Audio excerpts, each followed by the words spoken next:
yang pasti ada yang lebih dominan lah ya. Dari 8 kecerdasan itu juga semuanya manusia punya, tapi ada yang lebih dominan. Oh gitu.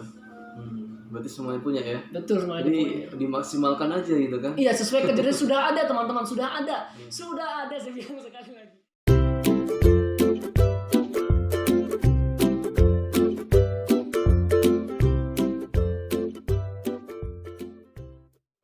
Halo, assalamualaikum warahmatullahi wabarakatuh. Ketemu lagi teman-teman ya di channel Lirikas, tentunya bareng saya Lirikas. Dan seperti biasa kalau sudah ada temannya gitu kan di video saya, berarti sudah ada di segmen ngobrol pintar ya. Kali ini suasananya karena menjelang berbuka puasa gitu kan, enak banget lah. Mudah-mudahan sambil menunggu berbuka puasa kita dapat sesuatu yang tentunya baik gitu kan ya, dari seseorang yang tentunya saya hadirkan selalu dari komunitas maupun dari orang-orang keren gitu kan ya, yang punya karya, punya prestasi, punya kontribusi. Ini ada di samping saya, ini adik kelas saya juga, apa ya istilahnya itu, adik lah gitu kan, karena umurnya masih di bawah saya kan ya. Betul Kak, ya? masih Betul nggak sih di bawah saya? Iya. Takut salah kan. Ini ada siapa nih? Halo teman-teman, sudah tahu kan ya, sebelumnya di channel kita berdua sudah pernah ngobrol. Saya Ihsanuddin Suryani.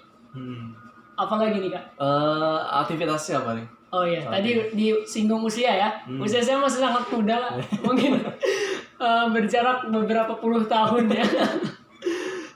Saya kelahiran 1998, berarti tahun ini tepat di usia 22 tahun. 22 ya. 22 tahun.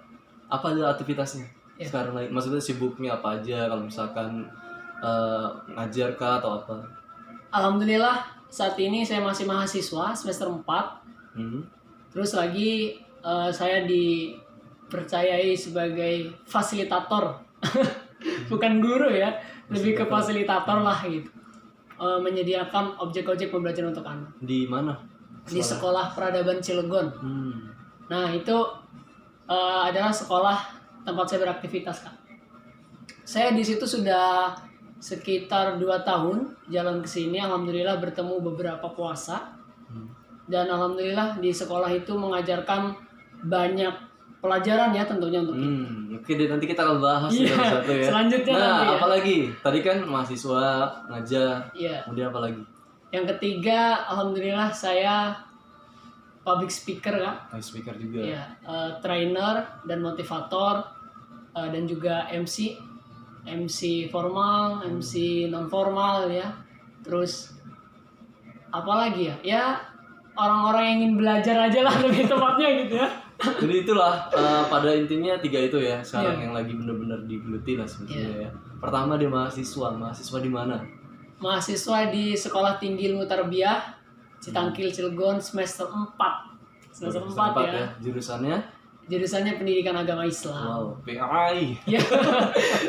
Karena saya cinta pendidikan, insya Allah sampai nanti cinta pendidikan, semoga sampai mati menjadi manusia pembelajar. Mantap. Itu sudah dari hati kapsul apa pilihannya atau ada cerita-cerita yang nggak enak kan? Ada juga nih.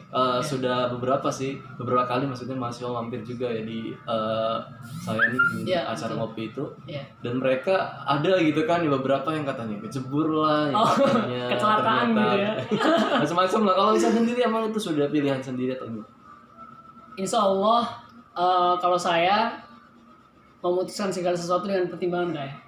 Gitu. Pertimbangan yang paling utama yaitu lebih mengeksistensikan pendidikan agama Islam.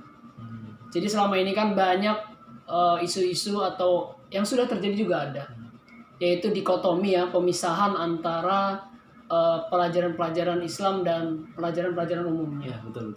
Contohnya saja di sekolah negeri ya, itu kan banyak sekali yang berpendapat bahwa kenapa sih kok pendidikan agama Islam hanya 2 jam saja di satu minggunya gitu. Nah itu memang sudah terjadi di pendidikan kita. Nah saya dengan tekad hati yang kuat ingin mengangkat itu gitu. Dan kemudian ingin memotivasi. Dan ada hubungannya nih dengan trainer tadi. Saya sering menyampaikan cerita-cerita sirah nabawiyah atau lebih kepada sejarah-sejarah Islam. Nah jadi membangkitkan semangat anak-anak mudanya dengan itu gitu. Makanya saya ingin Mantap. masuk ke pendidikan agama Oh, Islam. berarti sudah punya misi gitu kan. Berarti Alhamdulillah, bagus. pilihan Layak- hati. layak Hati di- di sini ya. layak dicontoh nih ya. Jadi memang segala hal gitu kan yang kita jalani memang harus berdasarkan dari memang pertimbangan dulu. Tapi kadang-kadang orang juga ya namanya hidup kan perlu apa ya, penuh dengan kejutan kan. Iya, betul. Nggak tahu gitu kan. Betul. Tapi itu harus di sebagian dari proses lah gitu. Nah, Ihsan ini memang berarti orang yang sudah mempersiapkan gitu kan dari Iya. jauh-jauh mungkin bahwa ingin apa punya misi yang tadi. Ya.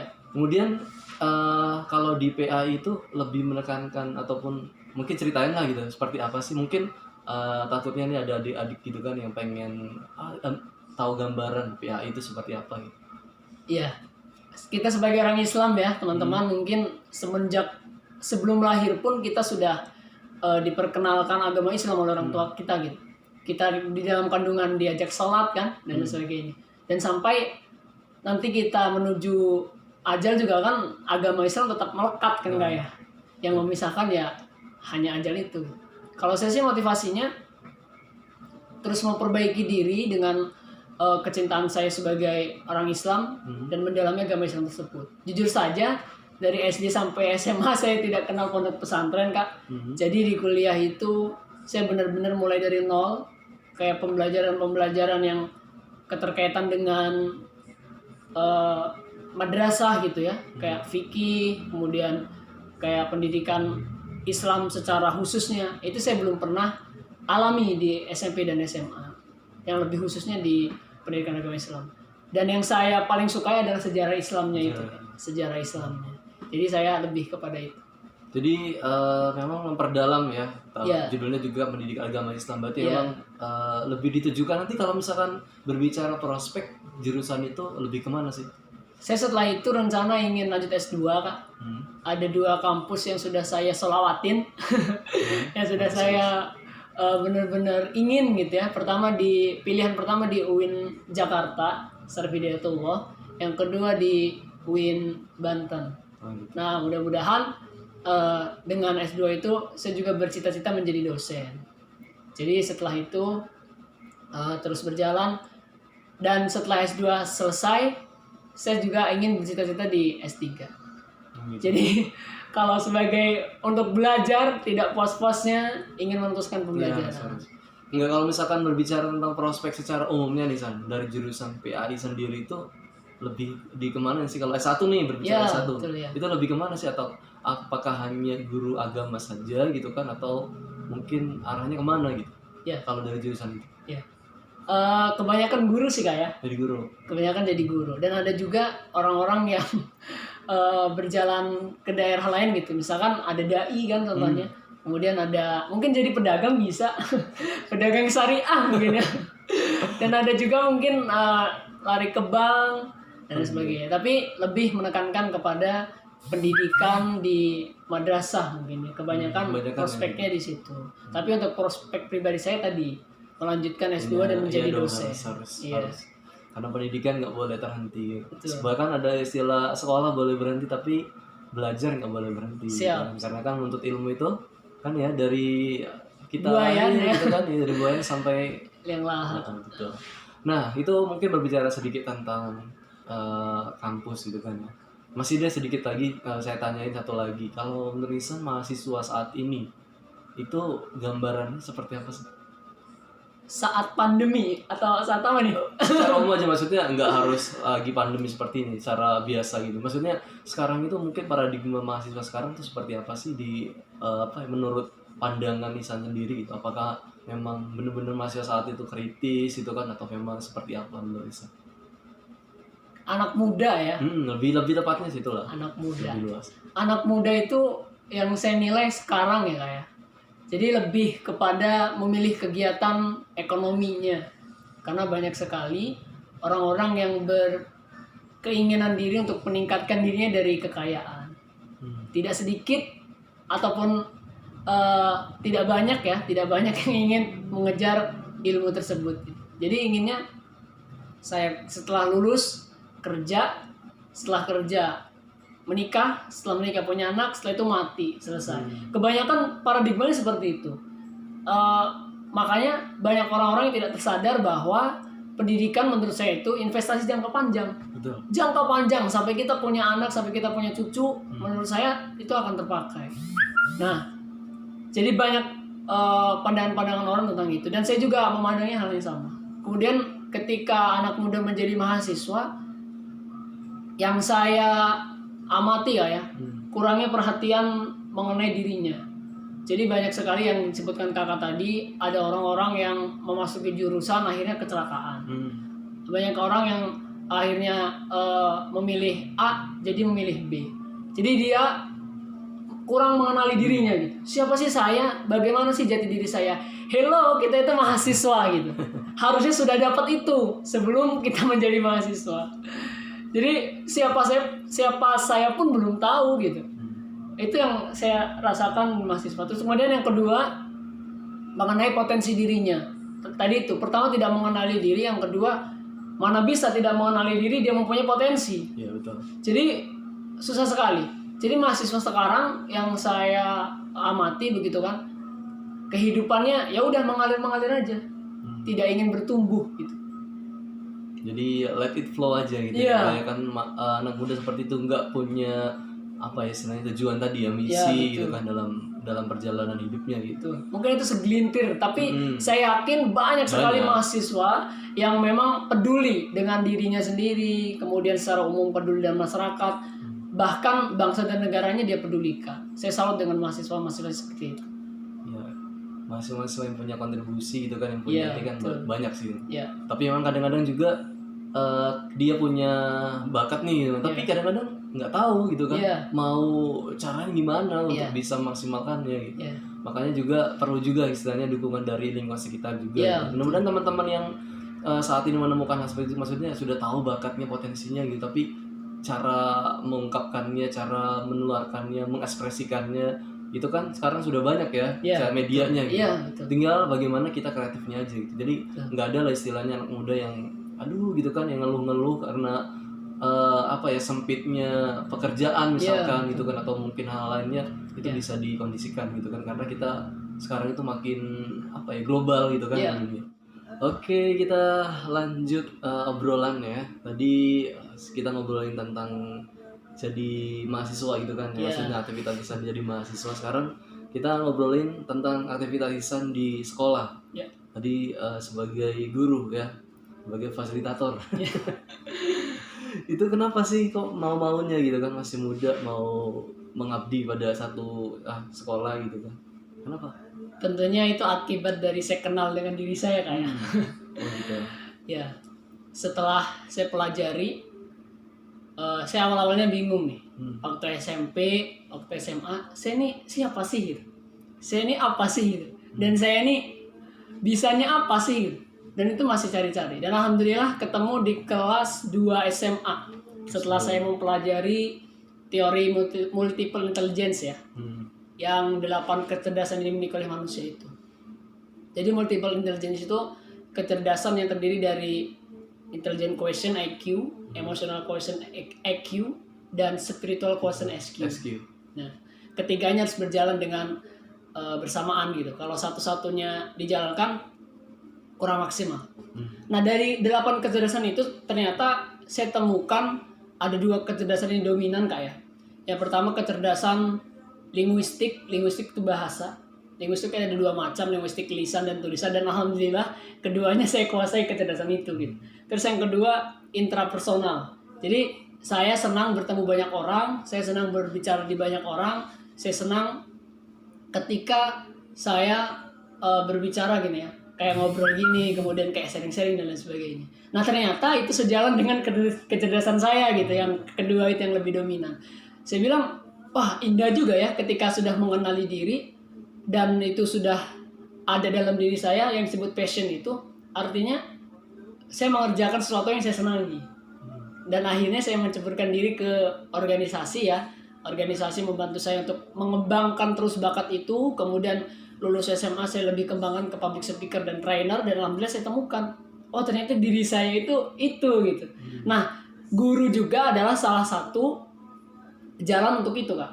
Jadi kan bertemu banyak orang kan, dengan siswa dan lain sebagainya, menyampaikan dan banyak sekali bicara. Nah itu kesenangan. Nah jadi saya sering sampaikan bahwa pekerjaan kita itu sebagai liburan kita. Betul. Jadi jangan sampai kerja tertekan. Karena hobi yang paling menyenangkan adalah hobi yang dibayar, yang seperti kakak sering bilang ya. Saya kenal Ihsan waktu itu waktu apa ya? Dulu itu saya masih ngajar pramuka itu ya. Oh iya. Ya, Pak, ini orang pandai banget ya, padahal waktu itu usia Ihsan itu masih sekolah, kalau nggak salah ya waktu itu. Waktu 2014 apa 2015 gitu kan.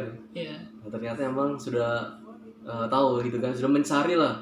Karena banyak kan dari kita kan aslinya adalah jalanin aja lah gitu kan, ya tidak tahu arahnya kemana. Padahal kalau kita tahu diri kita sendiri, maka kita akan lebih tahu dunia itu seperti apa gitu. Itu yang saya rasakan kan.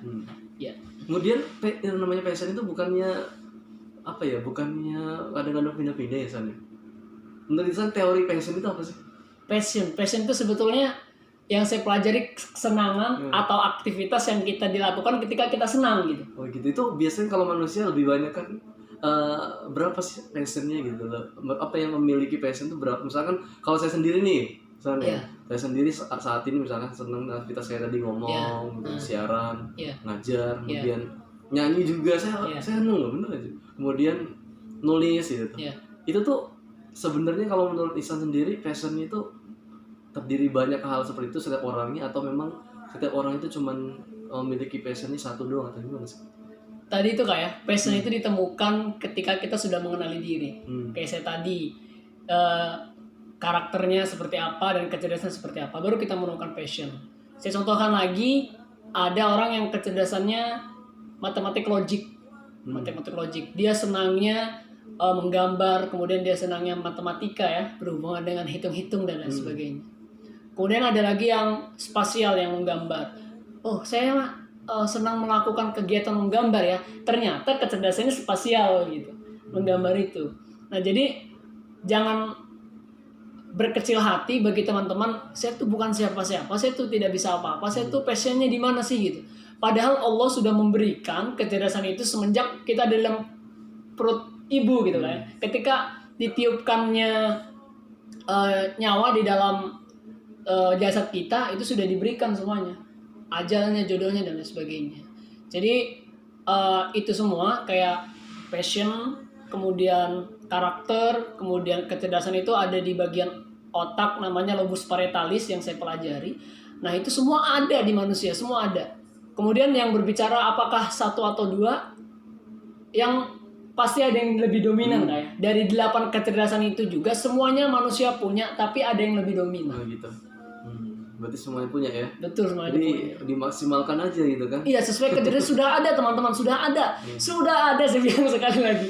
Jadi kita tinggal kembangkan itu, dan kita mau kemana nih diri kita. Contoh lagi kayak kinestetik itu suatu kecerdasan yang menuntut banyak gerak. Contohnya Ronaldo, Messi itu mungkin kecerdasan kinestetik ya. Ada juga matematik logiknya. Iya. Oke, jadi bisa teman-teman gali aja gitu kan dari yang tadi disampaikan, bahwa setiap manusia itu punya semuanya, tapi ada satu sisi yang lebih dominan, dan itulah kalau bisa yang harus dimaksimalkan kan ya. Betul. Mungkin kakak juga suka main bola, saya juga suka, tapi lebih suka bicara. Nah itu yang dominan gitu. Tapi kadang-kadang berarti salah dong ya, ada orang, contoh ada anak nih gitu kan ya, dia di sekolah gitu kan, matematika yang kurang nih, jelek terus gitu kan ya. Kadang-kadang orang tua malah dileskan lagi matematikanya, padahal dia itu di sisi lain kalau dilihat main bolanya bagus tuh.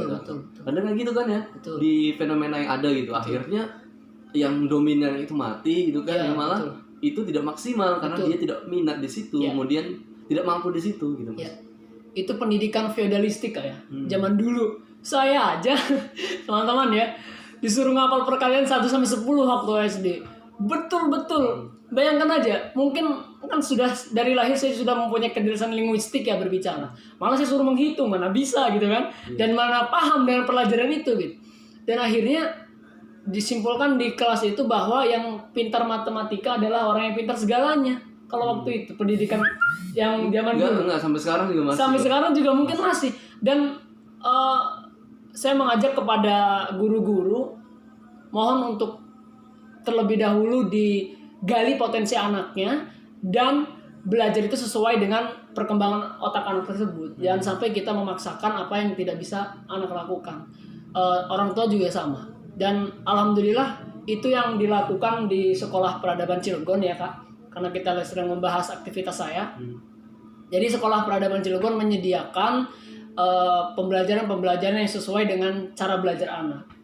Jadi yang digali itu adalah bagaimana dia mengetahui dirinya dan bagaimana dia mengetahui lingkungannya. Dan Sekolah Peradaban mempersiapkan anak tersebut untuk menjadi masyarakat yang baik. Itu yang paling penting. Jangan sampai mempersiapkan anak untuk menjadi untuk menjadi cita-cita yang baik, tapi masyarakatnya tidak. Itu yang benar-benar digali di Sekolah Peradaban Cilegon. Mantap ya. Yeah. Dia sedari dini memang harus didukung gitu kan. Kadang-kadang kurang dukungan juga kan bisa berakibat fatal juga. Maksudnya ketika dia tahu gitu, tapi orang tua terutama gitu kan. Tadi itu ya, malah mengeleskan lagi, akhirnya hasilnya ya seperti itu terus gitu kan. Karena dia itu nggak mampu di situ dan apalagi nggak minat juga gitu kan untuk belajar, bukan susah. Nah, jadi kemudian ya berbicara tentang ini lagi pendidikan. Kalau di menurut Ihsan sendiri ya, ini juga masih bau-bau Hari Pendidikan ya kan? Iya. Sebentar lagi Hari Kebangkitan Nasional. Oh iya. Itu gimana menurut Ihsan pendidikan di secara global lah Indonesia? Pendidikan secara global kayak. Pendidikan yang seperti saya bilang tadi, secara singkatnya di otak saya melintas pendidikan itu investasi jarak panjang atau investasi jangka panjang. Jaraknya panjang ya, beribu-ribu kilometer, tidak terhitung ya. Jangkanya juga sangat panjang untuk menempuh itu. Makanya di hadis di awal disebutkan bahwa menuntut ilmu dari buayan sampai ke liang lahat. Makanya itu yang terlintas di pendidikan. Kemudian terkait sistem dan cara pembelajaran, kita terapkan pada diri kita sendiri. Apa yang terbaik untuk diri kita diberikan orang lain, itu yang dilakukan. Jadi masalah mengomentari sistem pendidikan nasional dan lain sebagainya, yang terpenting kita dari masing-masing pendidik mempersiapkan diri dengan baik dan mempersiapkan diri untuk menghadapi anak supaya anak menjadi lebih baik. Itu saja kan kalau menurut saya. Karena memang sekarang itu zamannya macam-macam ya. Iya, betul. Bahkan cita-cita anak udah macam-macam loh sekarang. Kalau dulu kan paradigmanya tuh istilahnya kerjaan segala macam itu kan cuma di pabrik segala macam. Sekarang itu sudah jadi YouTuber gitu ceritanya. Jadi sudah mulai harus guru juga harus mempersiapkan hal seperti itu. Maksudnya ke arah ke situ gitu kan, untuk menghadapi sekarang kan sudah global banget. Siapapun ya bisa memiliki kesempatan gitu untuk bisa melakukan sesuatu. Iya, siapapun bisa menjadi apapun kan. Makanya di dunia pendidikan menurut saya sudahlah ditinggalkan hal-hal yang seperti itu gitu. Contohnya saja bisa jadi tukang pos sudah tidak ada karena sudah ada email sekarang. Bisa jadi itu beberapa tahun yang akan datang. Makanya yang harus dipersiapkan itu perubahan zamannya itu disesuaikan dengan potensi-potensi anak. Malah banyak yang mengeluh semakin meningkatnya perubahan zaman, semakin anak dimanjakan oleh zaman gitu. Kayak contohnya kecanduan gadget dan lain sebagainya. Nah itu sekolah berperan untuk membantu. Ingat ya, sekolah berperan untuk membantu tugas orang tua di rumah. Itu yang sering dikatakan oleh pengelola Peradaban Cilegon ya. Itu kepala sekolah saya, Pak Beben Somantri. Beliau luar biasa dan dimulai pembelajaran itu dengan cara belajar anak, ketika anak ingin apa dan ketika otak belajar anak itu disesuaikan dengan pembelajaran gitu. Oke. Ya. Itu berkaitan dengan pendidikan. Next lagi nih, tadi aktivitasnya public speaker ya. Ya. Itu sejak kapan sih jadi public speaker? Sejak SMP kelas 1 Kak. Oh, SMP kelas 1. SMP kelas 1. SD saya itu cupu banget ya. SD itu cupu banget, nggak tahu apa-apa. Kemudian sampai kelas 6 lulus nggak tahu apa-apa. Kemudian SMP kelas 1 saya coba mengikuti organisasi. Salah satunya yang saya ikuti pramuka. Ketika masuk organisasi, wah ini seneng banget nih organisasi gitu kan. Mengenali lingkungan luar dan mengenali diri saya tentunya gitu. Nah semenjak dari SMP itu saya dilatih untuk berbicara. Dan kebetulan tadi passionnya saya di situ dan kecerdasan karakternya saya juga di situ. Jadi ya alhamdulillah berjalan dari SMP, SMA sekarang lebih ditingkatkan lagi ke alhamdulillah sekarang sudah menjadi trainer ya dan motivator, dan alhamdulillah itu cita-cita saya semenjak SMA dan alhamdulillah sudah tercapai. Saya siapkan itu dari SMA dan saya cita-citakan itu dari SMA. Dan alhamdulillah saya juga merasa alhamdulillah tercapai gitu. Apa yang sudah saya cita-citakan, dan ada misi-misi yang panjang dan yang sangat saya ingin capai untuk kedepannya gitu, masih banyak. Modalnya apa sih? Modalnya Kalau public speaker itu mungkin ada juga yang pengen tahu apa sih modalnya. ya, modal public speaker itu percaya diri Kak, menurut saya. Satu percaya diri, 2, 3 ada 3. Kalau saya sih biasanya percaya diri. Kemudian yang kedua banyak belajar. Terus yang ketiga banyak ketemu orang. Nah itu modal utama. Yang penting modal utama percaya diri. Ketemu orang juga termasuk jam terbang juga kan ya. Iya, maksudnya banyakin jam terbang biar terbiasa gitu. Betul. Karena kalau nggak dipaksa kayak gitu tuh agak susah juga kan. Iya.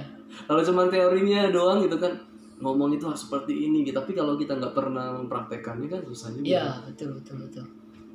Oke, sekarang maksudnya sudah sering ngomong di mana aja nih? Alhamdulillah di cerita itu dulu Kak ya, cerita apa nih, biografi atau apa ya, perjalanan hidup lah gitu. Kelas balik lah. Iya, kelas baliknya di trainer dan motivator. Saya di tahun 2019 ikut sekolah trainer dan motivator Indonesia di Jakarta. Alhamdulillah saya lulusan situ dan alhamdulillah mendapatkan gelar non akademik ya, namanya STMI, certificate ya, berupa sertifikat. Kemudian yang kedua saya juga ikut di situ tentang public speaker, sertifikatnya juga alhamdulillah ada. Kemudian yang ketiga sebelum di sekolah trainer motivator Indonesia saya ikut juga di Seruling, LKP Seruling. Nah itu di bawah pimpinan Bunda Rini. Alhamdulillah saya belajar banyak di situ tentang MC ya, khususnya MC formal dan MC non formal. Dan saya menemukan itu semua di situ gitu. Bagaimana ketika berbicara di depan, bagaimana kita ketika berbicara intonasinya harus jelas, ketika A kita ucapkan A, ketika B kita ucapkan B, sehingga pendengar itu mendengarkan dengan baik. Kontaknya, matanya, kemudian gestur, gerak tubuhnya dan sebagainya. Itu saya pelajari di situ. Alhamdulillah. Itu Jadi Kak, memang kelas sudah balik punya sedikit. ini ya. Dari situ ya Iya, awalnya dari situ. Udah mulai apa ya istilahnya, apa bisa dibilang pro-nya gitu ya. Ya alhamdulillah, jalan awalnya dari situ. Kemudian udah maksudnya udah sekarang itu kan mungkin pendidikannya. Sekarang sudah mulai berbicara. Mungkin satu pengalaman udah pernah berbicara di mana dan itu berkesan banget. Di mana? Atau jadi MC atau jadi pembicara gitu. Mungkin pengalamannya bisa di-share. Iya. Yang menarik gitu tuh. Pasti banyak lagi, tapi yang paling menarik menurut Isa. Iya. Ketika MC dulu pertama kayak. MC pernikahan. Ketika itu hujan. Hujan. Apa nih yang harus kita lakukan sebagai public speaker gitu? Tidak juga kita menyerah dalam keadaan hujan. Ya udah hadirin bubar aja. Beradaptasi dengan iya, beradaptasi dengan lingkungan itu. Yang paling pertama dilakukan adalah kita menenangkan atau menyelamatkan diri kita sendiri dulu. Jangan sampai diri kita tidak terselamatkan kan. Contohnya ada orang tenggelam ketika berenang, kita tidak bisa berenang, kita menolong, sama saja kita bunuh diri bersama orang itu gitu kan. Betul. Nah itu selamatkan diri dulu, kemudian audiens nih mau diapakan gitu. Nah saya waktu itu seru banget ya ketika hujan. Alhamdulillah langsung berkoordinasi. Salah satu hal yang saya lakukan itu berkoordinasi dulu dengan mempelai wanita dan prianya, keluarganya. Bagaimana nih dilanjut atau enggak? Saya sarankan dilanjut dengan pertimbangannya menanti hujan selesai gitu kan. Tapi acara tetap dilanjut dan para audiens dipersilakan untuk meneduh di tempatnya itu. Alhamdulillah banyak yang merespon dengan baik dan acara tetap lanjut. Jadi profesionalitas tetap. Jangan sampai kita kabur ketika sudah di acara itu paling luar biasa banget menurut saya, mengasah otak dan langsung dituntut untuk memutuskan sesuatu gitu berdasarkan hal-hal itu. Kemudian yang kedua, ketika hal yang paling berkenan itu di Jakarta kayak saya berbicara di depan, kalau tidak salah pesertanya 250 orang. Saya misi yang paling saya ingin kejar adalah berbicara di atas, aduh saya mengucapkannya agak itu ya, agak greget gitu. Pengen berbicara di depan 25.000 orang lebih. Amin, amin. Dan alhamdulillah hanya 250, saya sangat terkesan itu gitu. Dan saya banyak belajar di situ. Yang terpenting ketika menyampaikan di depan itu kan, itu anggap saja kebanggaan bagi diri saya, dan orang-orang juga ingin belajar dari saya, dan saya juga ingin belajar dari orang-orang yang mendengarkan saya gitu. Itu impian yang insya Allah, dan saya tuliskan itu di usia saya 25 tahun, berbicara di depan 25.000 orang. Sekarang masih 22. Mantap, itu progresnya ya buat Iya. Ihsan. Ini keren banget ya teman-teman ya. Buat teman-teman ambil aja hal-hal baiknya tentunya dari Ihsan tadi sudah disampaikan, tentunya luar biasa banget dari segi-segi aktivitasnya gitu kan ya. Yang paling penting itu adalah tahu diri teman-teman gitu kan. Iya. Kemudian bisa maksimalkan di situ, itu kan ya Iya. pesan pentingnya Iya. gitu kan. Mudah-mudahan tentunya obrolan kita walaupun sebentar tapi bisa bermanfaat gitu kan ya. Iya. Nanti kita bakal ngobrol-ngobrol lagi lah gitu kan ya. Terima kasih buat Ihsan yang sudah Iya. mampir di channel saya. Tentunya ini akan jadi jejak digital yang baik mudah-mudahan. Iya, amin. Ketika orang apa istilahnya play gitu video ini Iya. jadi suatu kebermanfaatan, dan itu juga jadi amal juga buat kita gitu kan Iya. nantinya. Oke teman-teman, terima kasih sudah memperhatikan video ini. Tapi sebelumnya nih ada hal mungkin yang mau disampaikan dari Ihsan, silakan. Oke, teman-teman dan yang saya banggakan yang di samping saya, ini adalah motivator juga bagi saya teman-teman, dan saya tergerak hatinya untuk bisa lah gitu, walaupun tidak mengikuti tapi sedikit-sedikit belajar. Oke teman-teman, saya ingin menyampaikan cerita. Saya sering menyampaikan cerita ketika saya berbicara di depan orang, karena ketika kita bercerita, kita sepakat ya, cerita itu lebih kita tangkap daripada kita menyampaikan saja. Cerita lebih ditangkap. Jadi ceritanya teman-teman, anggap sajalah di sawah kota Cilegon ada salah satu perlombaan yang diadakan oleh Raja dan Ratu Kodok. Nah, dari perlombaan itu Raja dan Ratu Kodok mengumumkan kepada seluruh rakyat kodoknya untuk mengikuti lomba tersebut. Lombanya apa? Lombanya yaitu menaiki pohon yang tingginya 30 meter. Kemudian Raja dan Ratu Kodok mengumumkan itu ke warga kodoknya, dan akhirnya dapatlah 3 peserta dari kodok tersebut. Kemudian dimulailah kegiatan perlombaan itu. Dikasih name tag nih sama Ratu Kodok aja pakai name tag ya. Ini kodok A, ini kodok B, ini kodok C. Semuanya masing-masing dikasih name tag. Peserta pertama kodok A. Kodok A kemudian mendekat ke pohon tersebut, kemudian prit mulai. Kodok A naik. Ketika naik di ketinggian 5 meter diteriaki oleh warga-warga kodok, "Oi, kodok A turun, itu udah tinggi, apa kamu nggak takut jatuh?"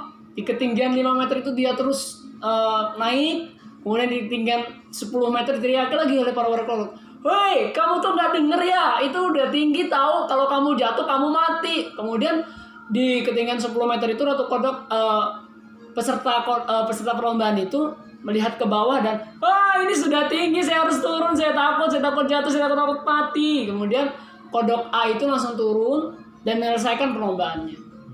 Tinggal kodok B dan tinggal kodok C. Kemudian peserta kedua kodok B. Kodok B itu langsung naik ke pohon tersebut ya, Nah kemudian di ketinggian 5 meter diteriaki lagi oleh warga kodoknya, "Woi kodok B, kamu nanti jatuh, kamu mati kamu."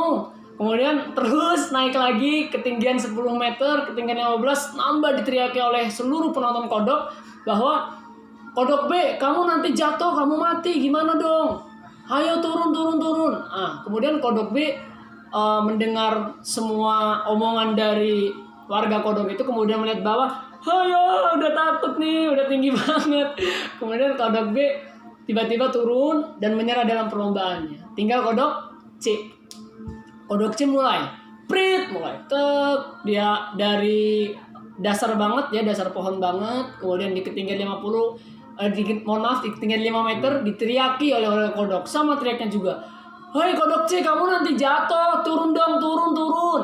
Kemudian di ketinggian 10 meter dia terus naik, nambah diteriaki dan kencang oleh warga Kodok. Kodok C, ayo turun, Kodok C turun, kamu nanti jatuh loh. Kemudian terus saja dia naik ke 15 meter, 20, kemudian sampai ke 30 meter. Semua teriakan-teriakan warga Kodok tidak dihiraukan oleh Kodok C, dan Kodok C mendapatkan hadiah dari Ratu Kodok. Kemudian apa hikmah yang dapat kita ambil teman-teman?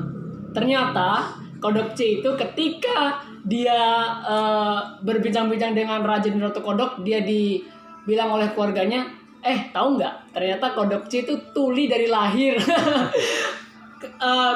Ketika tuli itu, Kodok C tidak mendengarkan apa yang dikatakan oleh warga Kodok. Ya namanya tuli tidak mendengarkan. Hikmah yang dapat diambil teman-teman, jika kita ingin melangkah maju, jangan pedulikan kata-kata negatif orang. Kita bikinlah diri kita tuli nih, telinga kita tuli untuk tidak mendengarkan hal-hal yang orang-orang katakan negatif tentang kita. Banyak orang bilang, kamu mah nggak bisa. Oh iya, saya mah nggak bisa. Kamu mah kan nggak bisa apa-apa. Iya nih, saya mah nggak bisa apa-apa. Kamu kan kurang pinter. Oh iya, saya kurang pinter nih. Masa kita diomong kayak gitu udah nyerah aja gitu kan.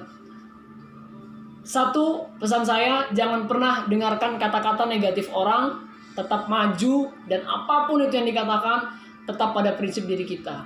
Apapun yang kita impikan, tetap kita harus kejar, dan apapun yang harus dikejar itu harus dimulai dulu, dan apapun yang harus dimulai tetap harus dituntaskan. Mantap. Keren ya teman-teman ya. Oke deh, nanti tentunya mudah-mudahan ke depan bisa bikin konten bareng lagi biar lebih seru mantep ya. Siap. Mungkin ada apa ya, segmen-segmen cerita gitu kan ya, atau curhat-curhat yang lebih motivasi lagi. Ya. Intinya teman-teman ya, kenali diri, kemudian ambil peran dan berkontribusi lah gitu kan selagi kita bisa, apapun itu. Nggak usah memandang usia kita gitu kan ya. Nggak usah memandang siapa kita, yang penting kita mau belajar gitu kan. Kalau sudah mau belajar tentunya kalau ada kemauan pasti ada jalan. Terima kasih. Saya lagi buat Islan yang sudah mampir di channel Lyricals, dan teman-teman juga yang sudah mendengarkan. Assalamualaikum warahmatullahi wabarakatuh. Waalaikumsalam warahmatullahi wabarakatuh.